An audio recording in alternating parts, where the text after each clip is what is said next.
주권은 하나님을 아버지라고 부를 수 있는 것이죠. 하나님의 자녀된 우리는 이 변화된 신분에 대한 기대가 있습니다. 아마 하나님을 아버지라고 부를 수 있게 되면 이런 것 정도는 해결해 주시지 않겠는가 하는 그러한 기대가 있지요. 그런데 우리가 막상 신앙생활을 시작해 보면 크게 변하는 것은 없는 것 같습니다. 분명히 우리가 예배나 말씀을 통해 기도와 찬양을 통해 은혜를 받았고 내가 회심의 경험을 하고 하나님의 은혜를 강하게 체험해서 이제 나 내일부터는 완전히 다른 인생을 살 수 있지 않겠나, 살게 되지 않겠나라는 기대를 하지만 그 다음 날도 그 전날과 동일한 삶을 살게 됩니다. 똑같이 일을 해야 되고 고생해야 됩니다. 잠을 안 자면 피곤하고 밥을 못 먹으면 허기가 집니다. 그럴 때 문득 인간적으로 이런 생각이 듭니다. 이럴 거면 뭐하러 예수님을 믿었나? 여러분의 이 2024년 한 해는 어떠했습니까? 벌써 10월 중순이 되었는데 여러분들에게 올 한 해는 하나님의 자녀로서 하나님께서 나에게 무엇을 해주셨나? 그래서 여러분 개인에게 불만족스러운 시간이었나 아니면 만족스러운 시간이었나 한번 생각해 보시기 바랍니다. 제 개인적으로는 감사의 제목이 너무 많습니다. 크고 많습니다. 너무 확실한 감사의 제목들이 저에게는 있습니다. 하지만 그러한 감사의 제목들을 만약에 살짝 빼놓는다고 하면 저 역시 불만족스러운 한 해였던 것 같습니다. 그런데요, 저의 불만족이 하나님의 불만족은 아니었습니다. 하나님께서는 뜻하신 바를 묵묵히 행하셨습니다. 왜냐하면 하나님은 그 백성들, 그 자녀들을 향한 계획과 일을 멈추시거나 변경하시는 분이 절대 아니시기 때문입니다. 우리의 불만족이 하나님의 불만족이 아닙니다. 하나님은 늘 우리가 달라고 요구하는 것보다 더 큰 것을 우리에게 주십니다. 하나님께서 우리에게 무엇을 주려 하신지를 오늘 본문을 통해서 한번 살펴보도록 하겠습니다. 마태복음 9장에는 예수님께서 병자를 고쳐주신 사건들이 쭉 기록되어 있습니다.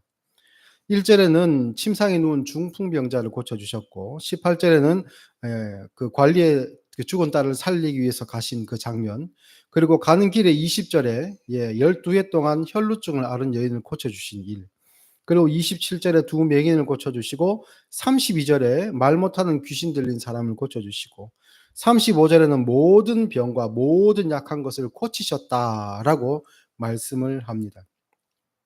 이것을 보면 예수님의 일반적인 사역이겠구나라고 생각을 할 수 있는데 주중에 여러분들이 9장을 읽어보셨겠지만 여기서 조금 어색한 본문이 한번 등장합니다. 그것이 바로 9절 말씀부터 등장하는 세리 마태에 관한 이야기입니다.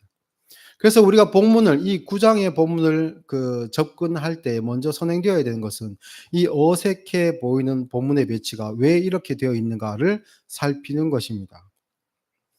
본문의 주제에서 조금 벗어난 것 같지만 사실 그렇지 않습니다. 다른 곳에서는 병자를 치유하시는 사건들이 쭉 등장하다가 중간에 마태에 찾아가셔서 제자로 삼으시는 장면이 등장하는데요. 우리가 기억해야 할 것은 이 마태복음을 기록한 저자가 바로 그 세리 마태라는 것입니다.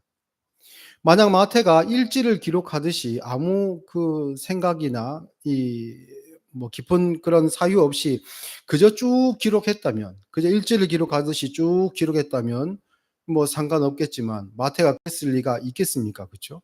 분명 거기는 어떤 의도가 있을 것이다라고 짐작할 수 있습니다. 예수님을 만나기 전에 마태가 오히려 더 생활적인 면에서 보면 나름대로 만족하는 삶을 살고 있었을 것 같습니다. 그에게는 보장된 수입이 있었고 그래서 안정된 생활이 보장되었습니다. 다만 한 가지, 유대인들에게 손가락질을 받는 일이 있겠지만 그것 하나만 감수하면 그러면 먹고 사는데 불편함이 없이 그렇게 이제 살 수 있었던 그런 인생이었습니다.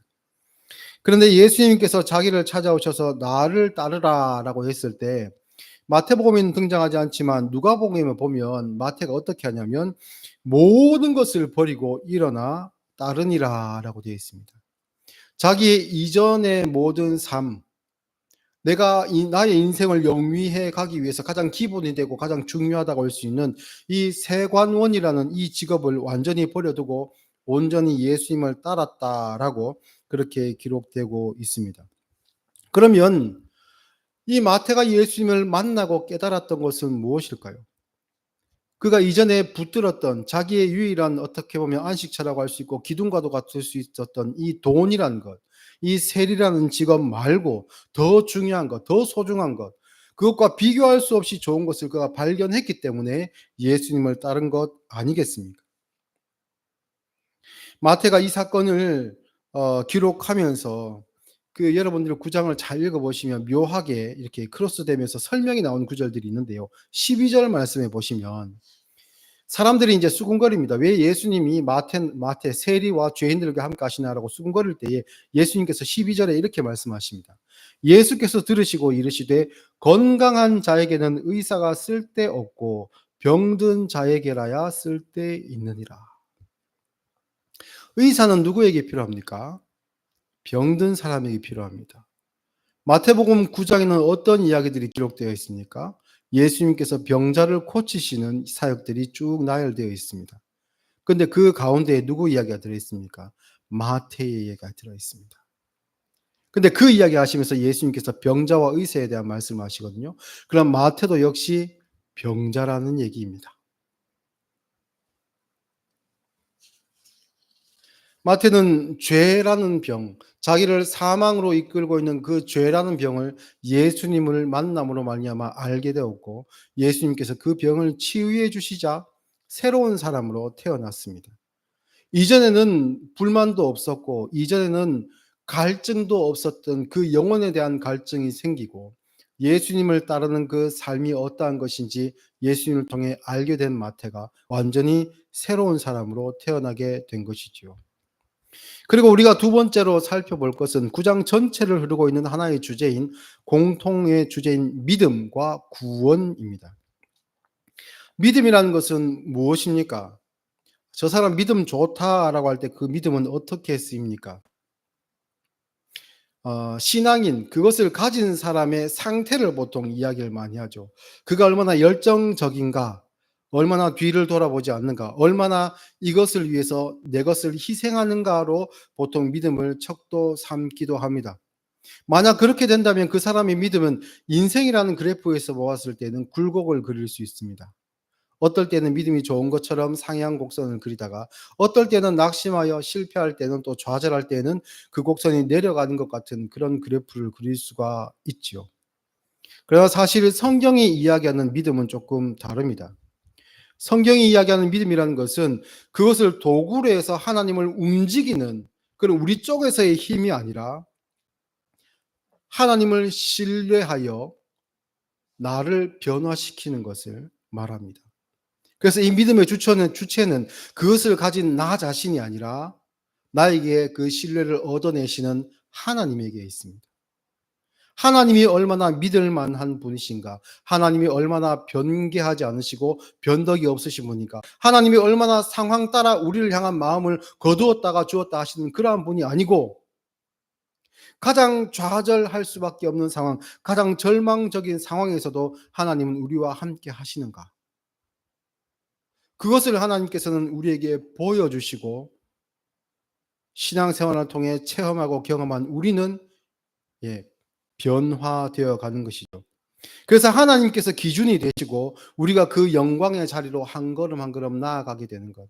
하나님은 그대로 계시고 우리가 하나님께로 나아가게 되는 것을 믿음이라고 합니다. 그래서 이 믿음의 시작을 위해 선행되어야 되는 것은 내가 틀렸다, 내가 잘못된 것에 서 있다, 내가 병자이다라는 것에 대한 인식이 꼭 필요합니다. 내가 병자가 아닌데 왜 병원을 찾아갑니까? 내가 나을 수 있는 방법을 알고 처방을 할 수 있는데 왜 예수님을 찾아가겠습니까? 그렇죠. 마태복음 5장에 보면 예수님께서 산상수훈에서 이렇게 말씀하십니다. 5장 29절부터 30절까지를 제가 읽겠습니다. 만일 내 오른눈이 너로 실족하게 하거든 빼어 내버리라. 내 백체 중 하나가 없어지고 온몸이 지옥에 던져지지 않는 것이 유익하며, 또한 만일 내 오른손이 너로 실족하게 하거든 찍어 내버리라. 내 백체 중 하나가 없어지고 온몸이 지옥에 던져지지 않는 것이 유익하니라. 이 말씀은 예수님께서 율법주의를, 또한 율법주의자를 향해서 그것이 틀렸다, 잘못되었다라고 말씀하시는 그 내용 가운데, 그 맥락 가운데 놓여 있는 그러한 말씀입니다. 이러한 방식들, 옳은 눈이 실족하게 하면 그것을 빼버리라. 너희들 잘하는 것 아니냐. 너희들의 의지와 방법으로, 금하는 것으로. 그리고 너희 오른손이 실족하게 하고 죄를 짓게 하면 그거 찍어버리라. 못 사용하게 하라. 그렇게 하면 너희가 이야기하는 대로 지옥에 안 떨어질 수 있지 않겠느냐. 그럼 그 다음 발은요. 악독을 내뱉는 우리의 입은요. 우리가 듣고 싶은 것만 듣는 우리의 귀는, 우리가 느끼는 감정과 분노, 이런 것들을 느끼는 우리의 감정은요. 우리의 뇌는 어디까지 찍어내어 버려야지 우리의 죄를 없이 할 수 있습니까? 우리는 모태에서 나면서부터 죄인으로 났습니다. 간음이 무엇인지 말씀하시면서도 그렇게 말씀하셨죠. 음욕을 품는 자마다 이미 간음한 자이다. 거기서 벗어날 수 있는 사람이 누가 있겠습니까? 율법주의로는 그렇다는 겁니다. 우리가 방법을 알고 그것을 행하고자 하는 의지가 있기 때문에 우리 스스로 할 수 있습니다 라고 했던 것이 유대인들의 율법주의지요. 눈을 빼고 손을 찍어버리면 그것은 끝나지 않습니다. 길을 가르쳐 주어도 깨닫지 못할 뿐 아니라 그 길을 갈 수 있는 능력이 없습니다. 그런데 믿음이, 하나님 편에서 우리를 향해 품으신 뜻인 그 믿음이 우리에게 있어서는 그 길을 갈 수 있는 능력, 유일한 능력이 됩니다. 그 믿음은 우리의 의지와 생각, 계획보다 앞서 있습니다. 앞에서 살펴본 마태복음 9장에 나오는 세리마태는 자신의 문제가 무엇인지 알지 못했었습니다. 문제의 근본을 알지 못하니 당연히 그 답조차 알지 못하지요. 예수님을 만나기 전에는 그랬다는 것입니다. 그런데 예수님을 만나고 나니 변화가 생겼습니다. 중풍병자의 경우에 그와 그를 데려온 사람들이 원하는 것이 무엇이었겠습니까? 예수님을 만나기 전에 병이 낫는 것이지요. 그런데 예수님의 대답은 어떻습니까? 2절, 침상에 누운 중풍병자를 사람들이 데리고 오거늘 예수께서 그들의 믿음을 보시고 중풍병자에게 이르시되 작은 자야 안심하라, 내 죄 사함을 받았느니라. 중풍병자와 그의 가까운 지인들을 원했던 것은 이 병이 낫는 것입니다. 뇌출혈이나 이런 질병이 발발했을 때는 그대로 놔두면 당연히 사망으로 이를 수밖에 없죠. 이미 시한폭탄이 째깍째깍 돌아가고 있는 겁니다. 그들이 원하는 것은 마음도 급하고 막 시급한 겁니다. 빨리 나아야 되는데. 그런데 예수님께서 하신 말씀은 내 죄사함을 받았다라는 말씀이었습니다. 병만 나으면 되는데 예수님은 죄를 사해 주시겠다. 그리고 그 죄사함의 표적으로 병도 고쳐주셨습니다. 중풍병자에게 있어서 죄사함이 중요합니까? 병 고침 받는 것이 중요합니까? 여러분은 어떻게 생각하십니까? 제가 보기에는 죄사함이 훨씬 중요합니다. 왜냐하면 병은 고침 받아도 인간의 수명이 다하면 그 사람은 육신의 생명이 끝날 것이기 때문입니다. 그러니 죄의 문제가 해결되는 것이 훨씬 중요합니다. 영혼의 죽음이라는 영원한 문제를 해결해 주시는 것이 훨씬 중요한 것이지요. 12해 동안 혈루증을 앓은 여인은 어떻습니까? 자신의 병을 고치기 위해서 예수님의 옷자락을 만졌습니다. 그때 22절 말씀 보니까 따라 안심하라, 내 믿음이 너를 구원하였다. 물론 여기서 구원이라는 것이 병이 낫는 것이기도 하겠지만 여기서는 죄로부터의 구원을 뜻합니다. 같은 맥락 안에서 죽은 소녀를 일으키시는 장면이 등장하고 또 이후에 두 맹인을 고치는 사건, 그리고 이후에 많은 병자들, 모든 약한 것들을 다 고치는 장면이 계속 이어지는 것입니다. 그래서 36절 말씀 보니까 9장이 이렇게 마무리되지요. 무리를 보시고 불쌍히 여기시니 이는 그들이 목자 없는 양과 같이 고생하며 기진함이라. 이에 제자들에게 이르시되 추수할 것은 많되 일꾼이 적으니 그러므로 추수하는 주인에게 청하여 추수할 일꾼들을 보내 주소서 하라 하시니라. 그리고는 이제 뒤로 넘어가면 10장이 12제자를 부르시는 장면으로 이어집니다. 그런데 그 12제자에는 누가 들어있습니까? 마태가 들어있고 마태의 직업을 자기 자신이 세리였던 마태라고 남기고 있습니다. 그러면 12제자 중에 나머지 11제자들은 어떻겠습니까? 똑같죠? 마태 한 명을 등장시켜서 그들이 어떠한 사람들인가, 어떠한 수준에 있었던가를 보여주시고 이제 12명을 등장시켰습니다. 그러면 하나가 열둘과 같다라는 의미가 됩니다. 그들 역시 하나님께서 그들의 능력을 보시고 그들의 재주를 보시고 그들의 거룩함이나 성심을 보시고 뽑으신 것이 아니라는 것이죠. 그들 역시 마태와 마찬가지로 세리였으나 죄인이었으나 예수님께서 찾아가셔서 그 병을 고치시고 부르셨다라는 겁니다. 훌륭한 사람에게 일을 시키면 잘할 것 같은데 연약한 사람들을 부르셨습니다. 그래서 이 부분이 효율이라는 측면에서는 잘 이해가 되지 않습니다. 제가 약 20년 조금 못되게 부교육자 생활을 했는데요. 어디를 가든 저는 일복이 터졌었습니다. 일을 잘하나 못하나를 떠나서 이상하게도 담임 목사님들이 일을 너무 많이 시키시더라고요. 뭐 다 시키셨습니다. 거의 안 해본 것이 없을 정도로 많이 했고, 그리고 이제 그 어떤 교회에서는 같은 시간에 두 개의 기관을 함께 섬겨야 되는 그런 상황도 있었습니다. 그래서 이쪽 설교 끝내고 막 달려가고 다른 쪽 설교하고 이런 적도 있을 정도로 일복이 터졌던 그런 부교육자 생활을 했습니다. 그래서 여름 행사가 끝나는 8월 말이나 9월 초가 되면 꼭 한 번씩 몸이 아파가지고 고생했던 그런 기억이 있습니다. 아마 제가 능하고 잘해서 그랬다기보다는 시키기가 편해서 그랬지 않을까 그런 생각을 지금 저는 해봅니다. 예, 그러면 예수님의 입장에서 이 12제자들을 부르실 때 시키기가 편했다 이런 것은 조금 어폐가 있겠지만 예수님의 제자로서 적합하지 않아 보이는 사람들, 흠이 많고 그러니까 좀 솔직히 표현하면 우리 같은 사람들, 우리와 다를 바가 없는 사람들을 예수님께서 부르시고 그들에게 있는 영혼의 질병을 치유해 주시고 그래서 내가 무슨 병이 나았는지를 깨닫게 되고 내가 어디에서부터 예수님의 이 귀한 직분을 받게 되었나를 그들이 깨닫게 되었을 때에 헌신하여 일할 것을 예수님께서 아시지 않으셨겠나 그런 생각을 해보게 됩니다. 그래서 그 추수하는 사람들로서 12제자들을 부르셨습니다. 여기서 잠깐 우리를 한번 돌아보겠습니다. 우리는 다른 사람보다 능력이 많은 사람입니까? 아니면 다른 사람들보다 지혜로운 사람입니까? 아니면 우리는 다른 사람보다 의로운 사람입니까? 구원을 받아 마땅한 사람입니까? 사람들에게 존경받는 사람입니까? 그렇지 않은 것 같습니다. 저 역시 마찬가지지요. 그런데 하나님께서는 우리를 추수하는 사람, 복음을 전하는 사람, 복음 그 자체인 사람으로 부르셨습니다.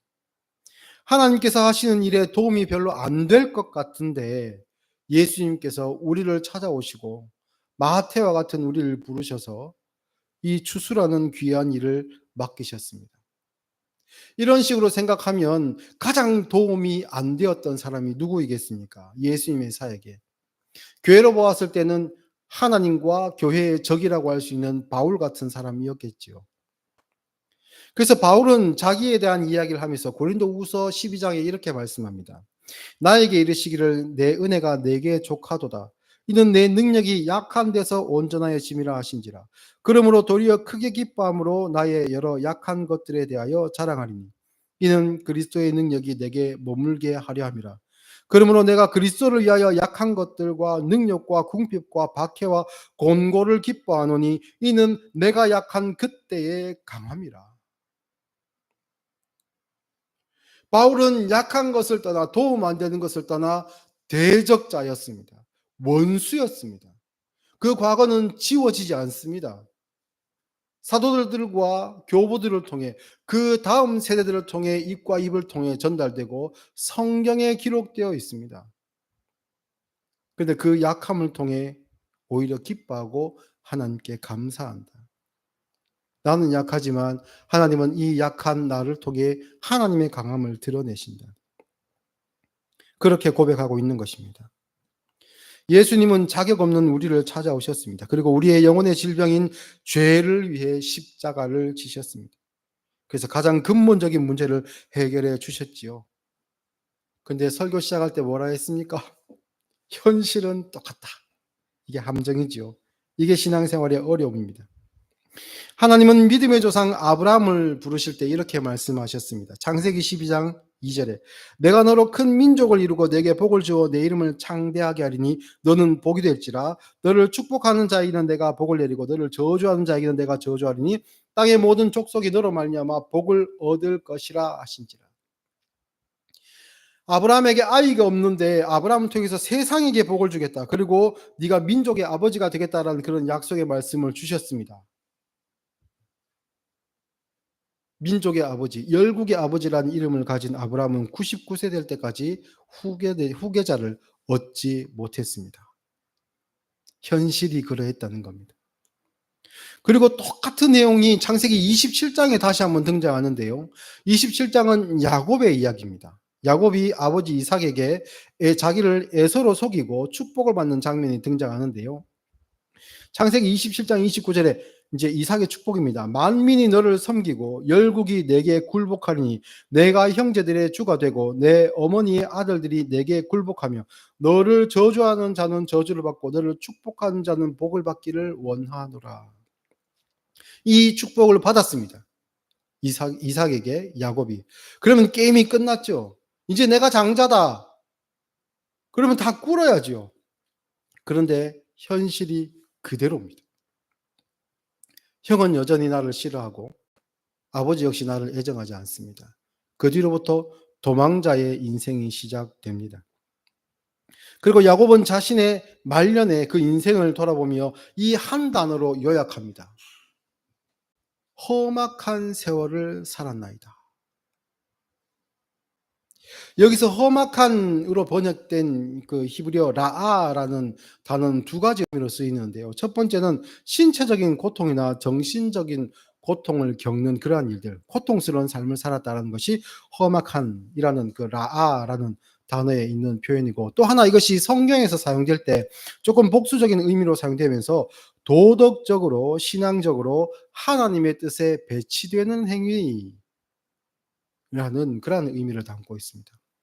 평생 그는 하나님의 축복을 받은 그러한 자였지만 하나님의 뜻에 반한 인생, 자기 고집과 의지와 뜻을 하나님께 관철시키기 위해 하나님을 붙들고 늘어지는 인생을 살았다. 그래서 내 인생이 험악한 인생이었다라고 합니다. 아브라함의 이름이 그에게 자랑스러운 이름이었겠습니까? 아니죠. 어제와 똑같이 아이가 없는데 어떻게 자랑스럽겠습니까? 수치스럽습니다. 야곱 역시 마찬가지지요. 아버지의 축복을 받았음에도 불구하고 험악한 인생, 고통스럽고도 또한 하나님에게 등을 돌리고 자기 인생을 위해서 뛰쳐나가는 그러한 탕자와 같은 그러한 삶, 그러한 고통의 험악한 세월을 산 이 야곱은 어떻겠습니까? 그 역시 수치스럽고 부끄러운 인생이다라고 할 수 있습니다. 그런데 그게 하나님 편에서는 무엇이라고요? 복이다. 너희가 복이 되었기 때문이다. 내가 너희에게 복을 주어 가지고 그 복으로 너희들 마음대로 하는 그런 삶을 살겠다라고 하신 것이 아니고 네가 나의 복이다. 네가 세상에 보내는 나의 복이다라고 말씀합니다. 험악한 세월을 살았고 부끄러운 이름을 가지고 있는데 어떻게 이러한 모습이 세상의 복이 됩니까? 하나님께서는 이러한 우리를 보며 우리를 저주하는 자를 하나님께서도 저주하시겠다 합니다. 이것은 단순히 내 편을 들겠다 하신 것이 아니라 하나님의 복이 된 우리의 신앙 고백을 보고 우리의 신앙을 보면서도 우리를 인정하지 않는 자들, 그들은 멸망받은 자들이죠. 죄의 질병이 무엇인지도 모르고 이미 심판받은 자와 같습니다. 그러나 우리를 축복하는 자, 너 참 복되다. 너 하나님의 은혜를 입었구나. 네가 연약한 자임에도 불구하고 참으로 하나님의 사랑과 은혜를 입었구나. 너 참 복되구나 하는 자들. 그것은 질병이 무엇인지 알고 하나님께서 무엇을 내게 주신지 아는 자이기에 그는 우리가 받은 복, 우리가 복된 그 복을 그들도 누리게 되는 겁니다. 그래서 세상으로 보면 우리는 감추어진 보화와 같습니다. 우리가 잘 나가고 잘하고 성공하기 때문에 사람들이 자연스럽게 주목하는 것은 세상의 가치이지요. 물론 그러한 방법을 통해서도 하나님은 일을 하십니다. 그러나 하나님은 은혜 입은 자들, 성령을 선물로 받은 자들, 택함 받은 당신의 자녀들을 구원하시기 위해서 우리라는 연약한 모습으로 복음을 감추셨습니다. 예수님 역시 그러한 삶을 사셨습니다. 그래서 시편 118편 22절에 건축자가 버린 돌이 집 모퉁이의 머릿돌이 되었나니 이는 여호와께서 행하신 것이요 우리 눈에 기이한 바로다. 집의 모퉁이의 머릿돌은 너무나도 중요합니다. 이거 잘 세우지 않으면 이 건물의 기초가 흔들리기 때문에 전체적으로 와르르 무너질 수 있습니다. 내 모퉁이의 머릿돌을 잘 세워야지만이 그것을 기초로 해서 집이 올라가는 겁니다. 그런데 건축자가 이 돌을 보니까 이게 쓸모가 없는 겁니다. 약해 보이기도 하고 모양이나 크기가 전혀 이 모퉁이의 머릿돌로 쓰기에는 맞지 않는 겁니다. 그래서 세상이라는 건축자는 예수님을 갖다 버렸습니다. 어디에요? 십자가에. 그런데 하나님께서는 예수님을 집에 모퉁이의 머릿돌이 되게 하셨습니다. 그 머릿돌이 되게 하시는 이는 누구십니까? 세상입니까? 세상 사람들입니까? 그들이 세웁니까? 추대합니까? 아니죠. 하나님께서 하신 일입니다. 그래서 사도행전 4장 11절에 베드로가 이런 설교를 하죠. 이 예수는 누굽니까? 너희가 십자가에 못 박은 이 예수. 너희 건축자들의 버린 돌로서 집 모퉁이의 머릿돌이 되었느니라. 우리 역시 마찬가지입니다. 심지어는 우리 스스로 생각할 때에도 우리는 버림받을 만한 돌로 느껴질 수 있습니다. 그러나 하나님 보시기에는 건축자의 버린 돌이 아니라 집 모퉁이의 머릿돌로 예수님께서 필요하다 하시는 그 추수꾼으로 부르시는 겁니다. 성경 한 구절 읽고 말씀을 마치겠습니다. 구약성경 스바냐 3장 17절입니다.